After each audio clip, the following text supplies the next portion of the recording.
जो हुआ मुझे उसका खेद है माते।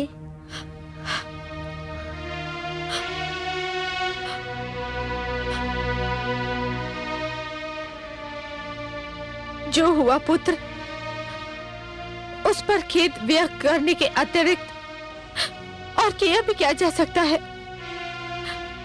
परंतु खेद तो ये है कि तुम्हारा खेद और मेरा दुख भी अब होने के निर्णय को नहीं बदल सकता। माते, कहीं आप पिताश्री की मृत्यु के लिए मुझे तो उत्तरदायी नहीं समझ रही है? नहीं पुत्र, जो हुआ उसका उत्तरदायी मेरा ही भाग्य है। मेरे ही भाग्य में हार लिखी हुई थी। तुम्हारे पिताश्री ने जितनी बार तुम्हें मारने का प्रयास किया, उतनी ही बार मैं हारी। और अब जब वे मृत्यु से हार चुके हैं,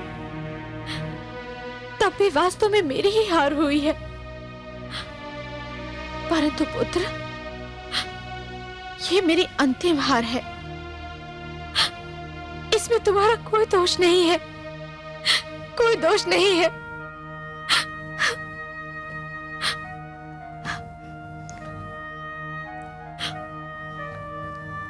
मेरे मन पर एक बोझ है माते। आप सोचे होंगे कि मैंने अपने पुत्र भगवान विष्णु से विनती करके भ्राता आह्लाद को फिर से जीवित करवा लिया। मैंने विष्णु से हट करके अपने गुरुजन शंडर अमर को काल के मुख से खींच लिया। तो अपने पिता के लिए भी भगवान विष्णु से जीवन दान क्यों नहीं मांगा? उन्हें पुनर्जीवन के वरदान से क्यों वंचित रखा? पुत्र, मेरे पति तुम्हारे पिता रहे ही कहाँ थे? उन्होंने तो स्वयं ये घोषणा कर दी थी कि ना तुम उनके पुत्र हो और ना ही वह तुम्हारे पिता।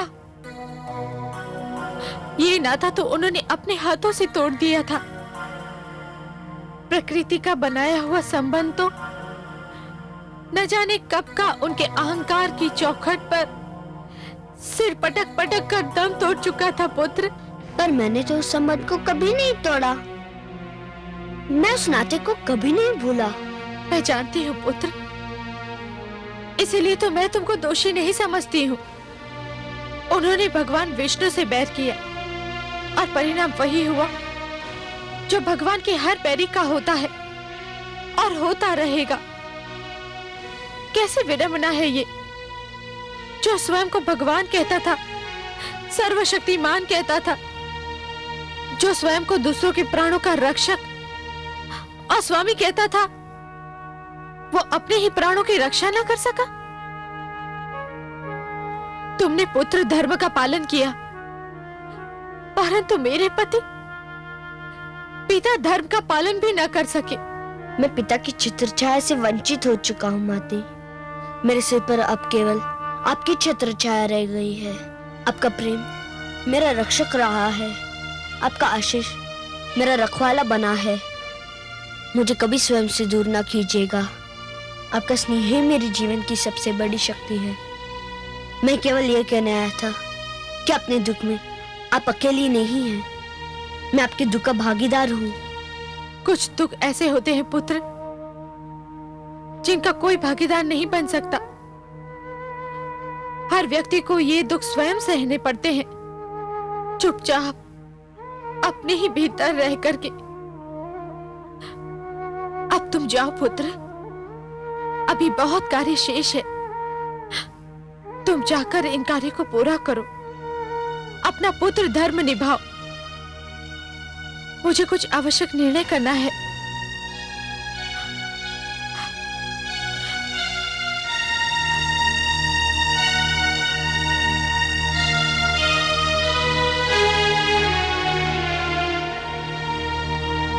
आज असुर कुल का सूरज अस्त हो गया। दुर्भाग्य का चंद्रमा अपनी समस्त कालिमा के साथ असुर लोक के आकाश पर निकल आया है। देवराज इंद्र के गर्व को चकनाचूर करने वाले असुरों के महानायक हिरण्यकश्यपु का आप समस्त असुर वीरों पर एक ऋण है जिसे आप सबको चुकाना है। हमें अति शीघ्र यह निर्णय लेना है कि हमारे प्रिय महाराज का अंतिम संस्कार कौन करेगा। राजकुमार प्रहलाद। और कौन गुरुदेव? सेनापति, भगवान की दृष्टि से ओझल होते ही भक्तों की भावना बदल गई। जिस प्रहलाद के कारण हिरण्यकश्यपु का वध हुआ, वही प्रहलाद उन्हें मुखाग्नि देगा। जिस प्रहलाद से हमारे महाराज को विष्णु से अधिक घृणा थी, वो उनका अंतिम संस्कार करेगा। महारानी की भी यही इच्छा है गुरुदेव। महारानी की इस समय मानसिक स्थिति ऐसी नहीं है कि वे उचित निर्णय ले सके। तब उचित निर्णय क्या है गुरुदेव? नियम एवं परंपरा के अनुसार इसका अधिकारी ज्येष्ठ पुत्र होता है। इसलिए राजकुमार आह्लाद को इसका अधिकार दिया जाए। यह मेरी सभा से विनती है।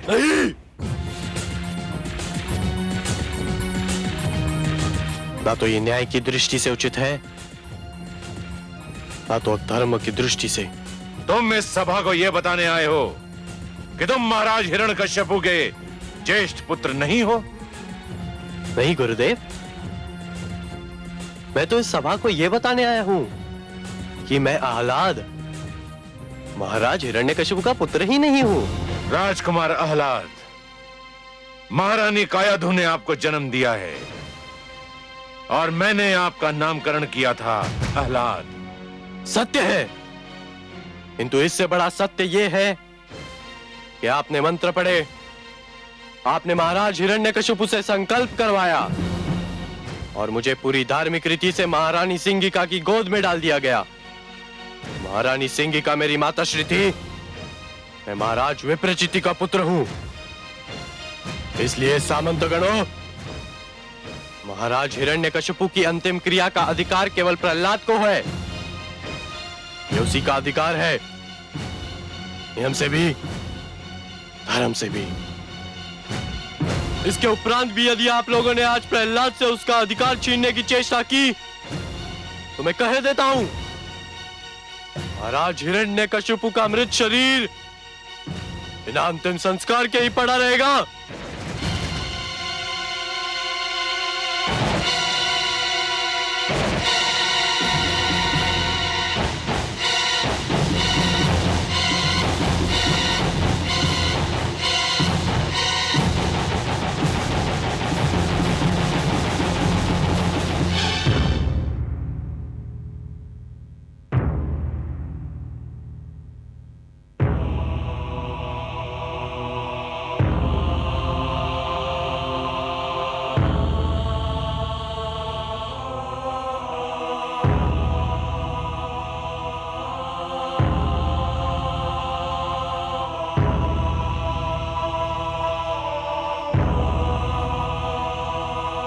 गुरुदेव, मेरे लिए क्या आदेश है? बस कुमार, महारानी कायाधु की प्रतीक्षा है। गुरुदेव, जब पिताश्री के अंतिम संस्कार के लिए ज्येष्ठ पुत्र मेरे भ्राता आह्लाद यहाँ है, तो माताश्री को यहाँ क्यों बुलाया जा रहा है? मेरे माता का हृदय बड़ा ही कोमल है। वे अभी तक पिताश्री की मृत्यु से उभर नहीं पाई है। वत्स, इस समय तुम्हें अपने हृदय को वज्र की भांति इस्पात बनाने की आवश्यकता पड़ेगी। जिस समय असुरराज हिरण्यकशिपु की चिता को अग्नि दी जाएगी,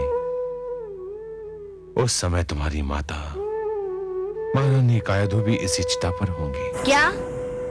नहीं, नहीं, ये संभव नहीं है। क्या शोक में माताश्री ने अपने प्राण त्याग दिए? नहीं पुत्र, वे जीवित हैं, सकुशल हैं। यह परंपरा है जिसमें एक सुहागन नारी प्रतिव्रता कहलाने के लिए अपने मृतक पति के सिर को अपनी गोद में लेकर उसकी चिता में जलकर सती बन जाती है। नहीं!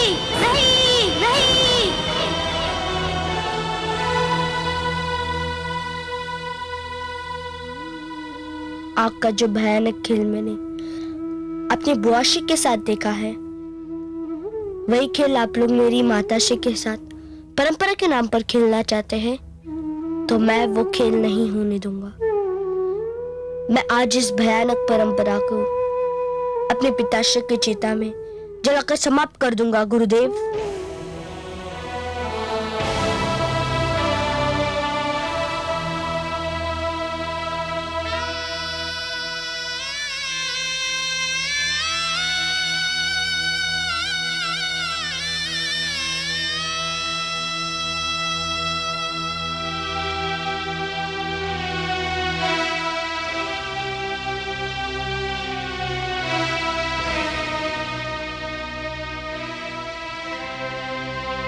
गुरुदेव, मुझे आशीष दीजिए। देवादिदेव, महादेव, तुम्हें अपना अंतिम कर्तव्य बिना किसी संकट के पूर्ण करने की शक्ति प्रदान करे। वो स्त्री बड़ी भाग्यशाली होती है जो इस संसार से सुहागन चली जाती है। तुमने ये निर्णय इसलिए लिया है कि तुम अपने इस सुहागन रूप को वैधव्य की लपटों में झोंकना नहीं चाहती हो, और इसीलिए आप सब परंपरा के पुजारी चाहते हैं कि मेरी माताश्री अपने आप को जीते जी चिता की लपटों में झोंक दे। ऐसा नहीं कहते हैं पुत्र। तुम तो मेरे धर्मात्मा पुत्र हो और मुझे पत्नी धर्म के मार्ग पर चलने से रोकना चाहते हो। आप आत्महत्या को धर्म कहती है? आप माताश्री इसे पत्नी का धर्म कहती है? एक ऐसा पति जिसने सारा जीवन आपको सुखी एक सांस नहीं लेने दी, उसके लिए आप आत्मदाह करना चाहती है और कहती है कि पत्नी का धर्म है।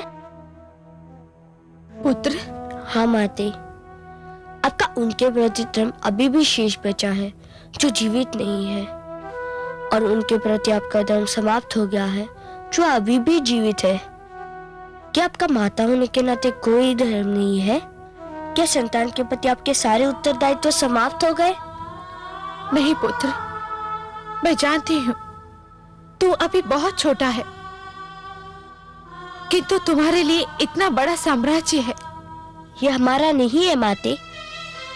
मेरे भगवान विष्णु ने कितना अच्छा विभाजन किया था, आकाश देवताओं का, धरती मानव की और पातालम असुर लोगों का। मेरे पिताश्री ने देवताओं से आकाश छीना, मानव से धरती छीनी, और इसलिए मेरे विष्णु ने उन्हें दंड दिया। किंतु आप माता होकर हमें किस बात का दंड दे रही है? अच्छा माते, बताइए, क्या अभी तक आप इस मृत देह को पिताश्री मान रही है? परंतु पुत्र, ये मृत देह तो उन्हीं की है ना? हाँ माता, किंतु ये तो केवल देह है जिसे अभी अग्नि राख में बदल देगी। हमारा संबंध तो उस आत्मा से था जो अब नहीं है। तूने सत्य कहा पुत्र, किंतु संसार मुझे क्या कहेगा? मृत्यु के भय से मैंने अपना धर्म छोड़ दिया? नहीं माते, जिसने न जाने कितनी बार अपने पति के हाथों अपने पुत्र को मृत्यु के मुख में जाते देखा है, उस पीड़ा को झेला है, उसे मृत्यु से भय नहीं माते, नहीं। केवल धर्म के नाम पर मुझसे अपनी ममता की छाया मत छीनो। केवल परंपरा के लिए मुझे अनाथ मत करो माते। पुत्र, पुत्र, पुत्र, मैं तुझे धन्यवाद देती हूँ। तूने मुझे माता होने के अधूरे कर्तव्य का स्मरण कराया है। मैं जीऊंगी पुत्र, अपनी संतान के लिए। मैं केवल एक पत्नी नहीं, माता भी हूँ। ठीक है माते, तू मुझे आज्ञा दो। कि मैं अपने पिता के देह को अग्नि दूं। आज अपने पिता के साथ साथ प्राचीन असुर परंपरा, अन्याय, अधर्म, घृणा और द्वेष और उसके साथ साथ हिंसा की भावना को सदा के लिए अग्नि को समर्पित कर दूं।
कितना अंतर है, कितना महान अंतर है।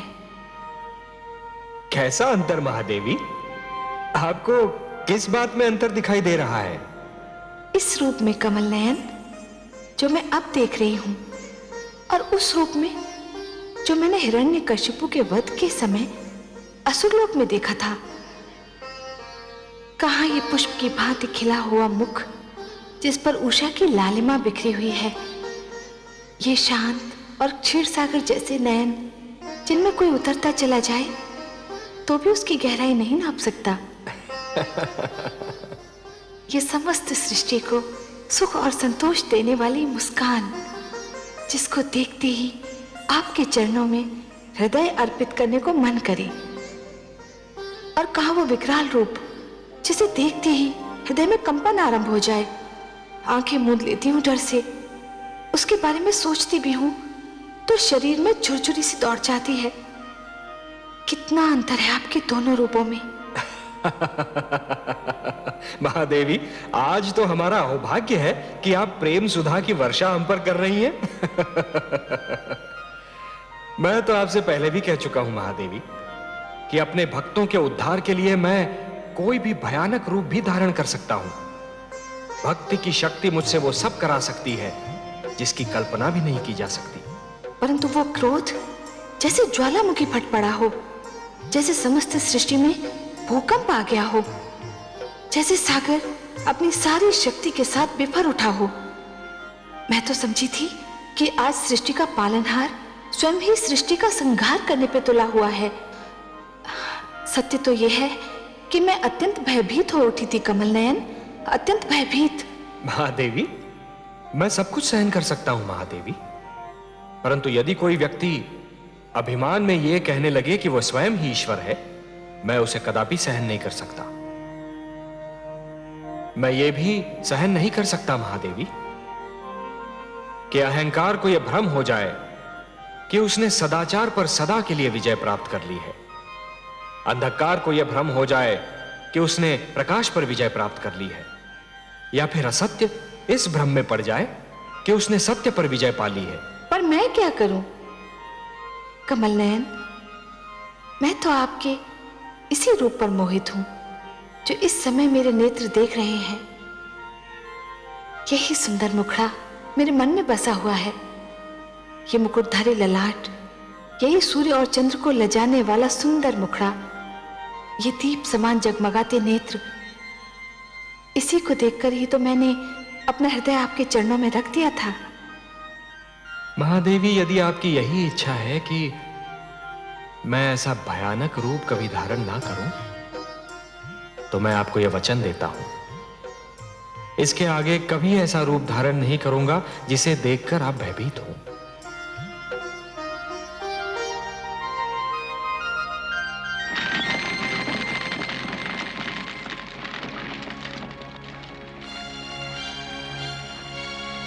देवराज, क्या पूरी आयु इस कारागार में कटेगी?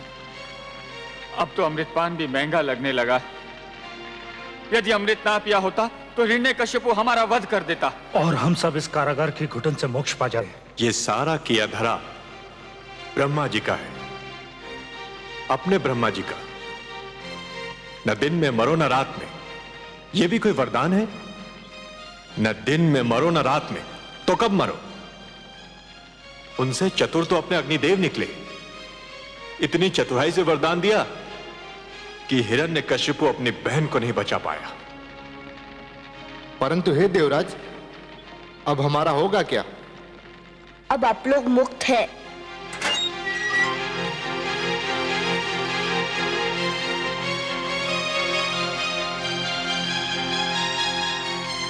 महारानी कयाधु, राजकुमार प्रहलाद, आप दोनों यहां? हे देवराज, मैं असुराज हिरण्यकश्यप का पुत्र प्रहलाद आप सबसे अपने पिताश्री के व्यवहार की क्षमा मांगने आया हूँ। आप सब मुक्त हैं। राजकुमार प्रहलाद, आपकी मधुर वाणी सुनकर मन को बड़ा संतोष हुआ, किंतु आप बुरा ना माने। यदि हमारी मुक्ति का आदेश स्वयं दानवेंद्र दें तो? हे वरुण देव, मेरे पिताश्री नहीं रहे, मैं अभी उनका अंतिम संस्कार करके आ रहा हूँ।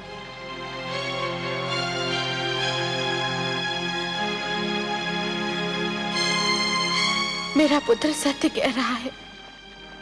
किंतु ब्रह्मा जी का वो वरदान, उस वरदान का उपाय तो असंभव है। देवराज, लगता है मेरे पिताश्री की तरह अभी इसी भ्रम में है। जिन्होंने स्वयं ब्रह्मा जी को रचा, उनके लिए असंभव क्या और संभव क्या? मेरे भगवान विष्णु के लिए मुझसे मेरे मार्गदर्शक देवर्षि नारद जी ने कहा था, ओम पूर्णमदः पूर्णमिदं पूर्णात् पूर्णमुदच्यते पूर्णस्य पूर्णमादाय पूर्णमेवावशिष्यते।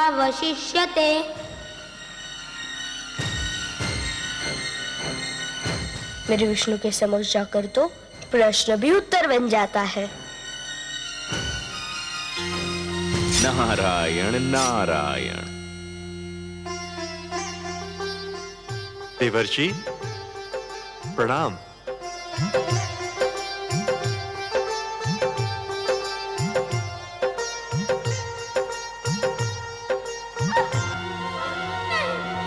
आओ आओ मेरे साथ, आओ मेरे साथ। नारायण नारायण। देवर्षि, अभी आपको देखते ही मुझे उन क्षणों का ध्यान हो आया जब मैं महारानी कयाधु को कायरों की भांति बलपूर्वक लिए जा रहा था। तब ये बालक प्रहलाद अपनी माता के गर्भ में था और मैं इसे जन्म लेते ही मार डालने की सोच रहा था। देवराज, आप जिस बालक का वध करना चाह रहे थे, आज उसी के कारण आप इस कारागार से मुक्त हो रहे हैं। इसी बालक के कारण तो मेरे आराध्य देव वासुदेव को पृथ्वी पर नृसिंह के रूप में अवतार लेना पड़ा। हे बाल योगी प्रहलाद, मैं हृदय से आपको प्रणाम करता हूं। आपने हमें मुक्त करके हम सब पर बड़ा उपकार किया है। नहीं देवराज, आप देवता है, श्रेष्ठ है। मैं आपको अपनी माता की इच्छा अनुसार आपका देवलोक आपको लौटा रहा हूँ। कृपया उसको स्वीकार कीजिए। नारायण नारायण, क्या सोच रहे हैं देवराज? ये सत्य है, स्वप्न नहीं। नारायण नारायण। आज से देवता आकाश पर, मानव धरती पर और असुर पाताल में रहेंगे। कोई भी किसी की सीमा का उल्लंघन नहीं करेगा। सब अपने अपने घरों में आनंद से रहेंगे। युद्ध ना हो, शांति ही शांति हो। यही मेरी भगवान विष्णु से प्रार्थना है। कमल नयन, कितना आश्चर्य की बात है। आपने ध्यान दिया? आप किस आश्चर्य की ओर संकेत कर रही हैं महादेवी? मैं तो कारागार में पुत्र प्रहलाद के देवराज इंद्र के प्रति उदारता के भाव को देख रहा था। मेरा संकेत भी उसी ओर है। कहाँ वो इंद्र, देवताओं में असुर, और कहाँ हमारा पुत्र प्रहलाद, असुरों में देवता। पुत्र प्रहलाद ने उन देवराज इंद्र को उनका देवलोक लौटाया जो कभी उसे मारना चाहते थे। यदि पुत्र प्रहलाद उनका इंद्रासन नहीं लौटाता तो वो क्या कर लेते? महादेवी, किसी व्यक्ति के पास सैकड़ों गायें होती हैं, सहस्रों हाथी होते हैं, लाखों घोड़े होते हैं और ऊपर से माणिक मोती की खानें होती हैं, परंतु जिस दिन उस व्यक्ति के पास संतोष का धन आ जाता है, ये सारे हाथी घोड़े माणिक मोती की खानें धूल के समान हो जाती हैं। प्रहलाद के पास संतोष का धन तो तभी से था जब से वो माता के गर्भ में था। इतना श्रेष्ठ बालक जिस दिन राजा बनेगा उसकी प्रजा कितनी सुखी होगी। हाँ, ये तो है। प्रहलाद भी एक दिन राजा अवश्य बनेगा। मुझे नहीं लगता पद्मनाभ, अभी तो इस बालक में किसी भी प्रकार का स्वार्थ नहीं है। महादेवी, राजा में ये गुण होना भी आवश्यक है। जो व्यक्ति निजी स्वार्थ को त्याग नहीं सकता वो अच्छा राजा कभी नहीं बन सकता। मैं सोचती हूँ कमल नयन, क्यों ना सारा संसार प्रहलाद की भांति हो जाए।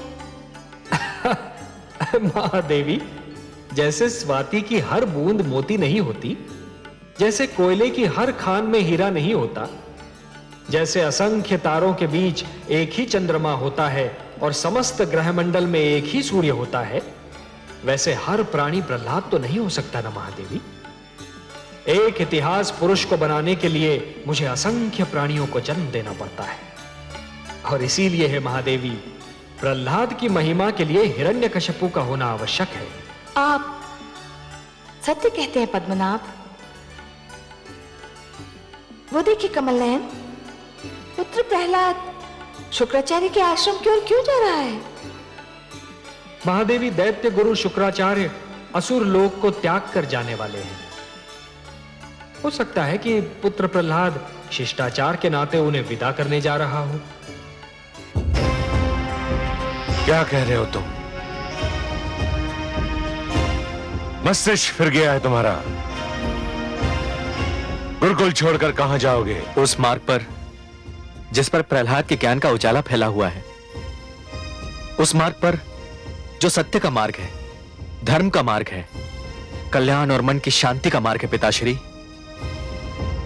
हम हिमालय जाकर तपस्या करेंगे, अपने पापों का प्रायश्चित करेंगे और अपने मन की खोई हुई शांति को ढूंढेंगे। हमें यहां शिक्षा भी नहीं मिली और हमारे मन की शांति भी खो गई। यहां रहकर हमने ऐसे कार्य किए जिन्हें सोचकर हमें स्वयं से लज्जा आती है। मुझे छोड़कर मत जाओ पुत्रों। यदि तुम दोनों चले गए तो मेरी दोनों भुजाएं टूट जाएंगी। आप जिस पथ के पथिक हैं पिताश्री, यदि उसी पर चलते रहे तो एक दिन आप स्वयं भी टूट जाएंगे।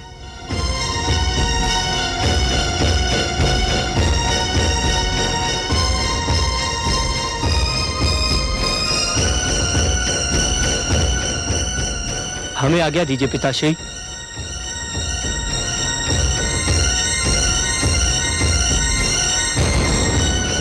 रुक जाओ मेरे पुत्रों, मुझे छोड़कर मत जाओ। षंड, अमार्क,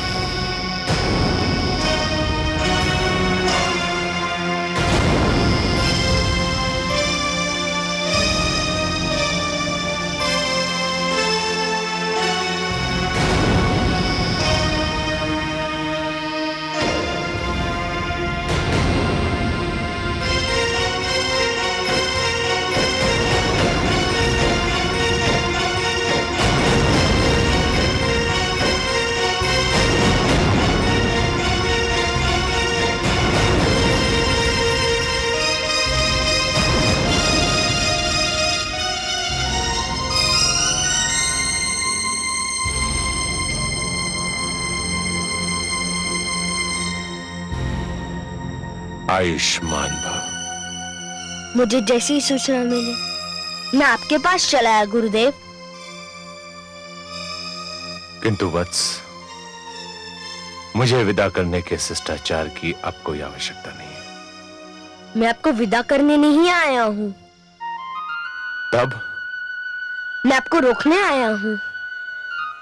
क्या तुम मुझे रोकने आए हो? हाँ गुरुदेव, आप महान हैं, असुरों के गुरु हैं, मेरे आचार्य हैं।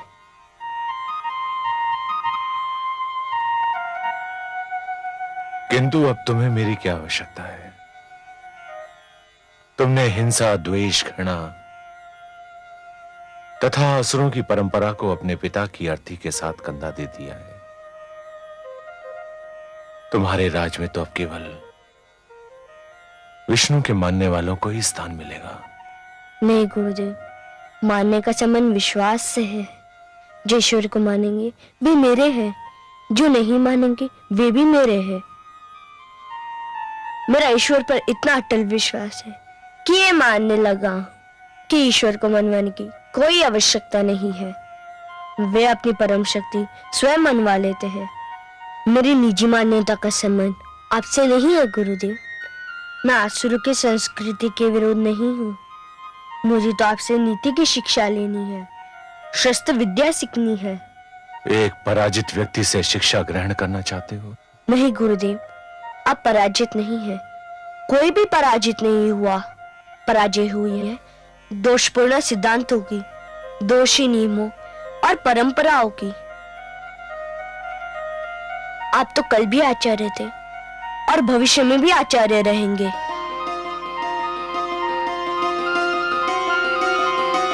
मुझे छोड़कर मत जाइए आचार्य, असुरों को छोड़कर मत जाइए।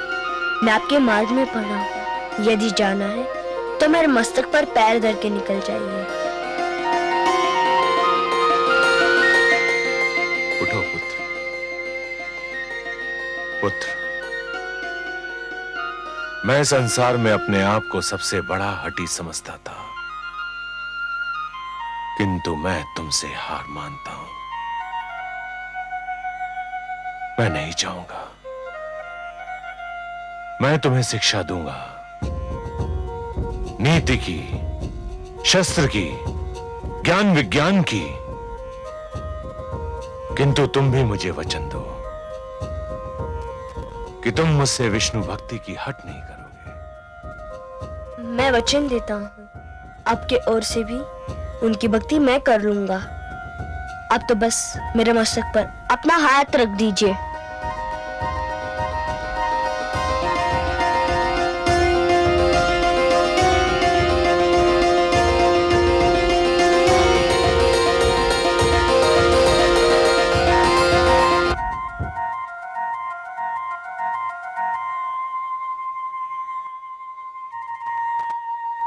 क्या हुआ महादेवी?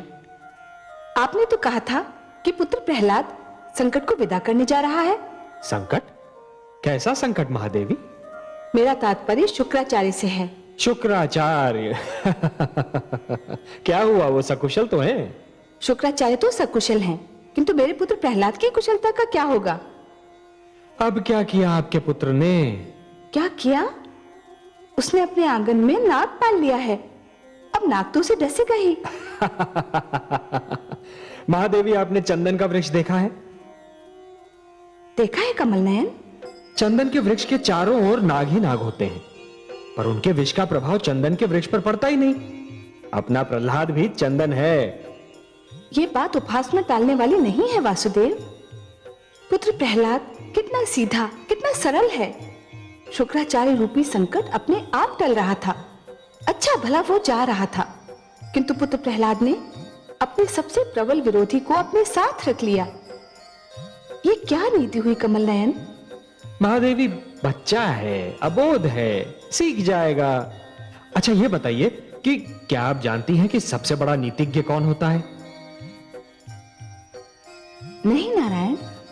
सबसे बड़ा नीतिज्ञ वो होता है जो अपने विरोधियों को साथ लेकर चलता है। इससे तो यही सिद्ध हो रहा है कि प्रहलाद उतना सरल नहीं है जितना कि आप समझ रही हैं।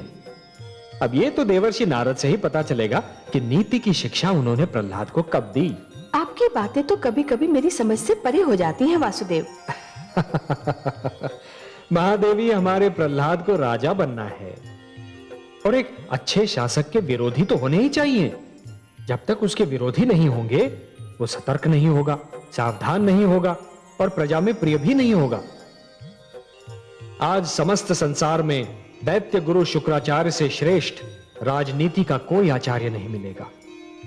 वो मेरे विरोधी अवश्य है महादेवी, परंतु आज तक उन्होंने कभी अपने कर्तव्य से मुख नहीं मोड़ा और इसीलिए वो मुझे प्रिय भी हैं। महादेवी, आप तो बस प्रहलाद जैसे पुत्रों की चिंता कीजिए और सृष्टि के सारे शुक्राचार्यों की चिंता मुझे करने दीजिए। अच्छे कर्मों पर सदा रखिए अपना ध्यान, मानव के कल्याण का चिंतक है भगवान। पाप कभी जीता नहीं, पुण्य की हो ना हार। दृश्य यही संसार ने देखा बारंबार, देखा बारंबार। जो सुनेगा ये पुराण पाएगा सुख और ज्ञान, पाएगा सुख और ज्ञान। कर्म को ही धर्म जान, प्रेम की तू छेड़तान, प्रेम की तू छेड़तान। बीते युग बता रहे हैं, बीते युग बता रहे हैं, सत्य पथ पे चल सुजान।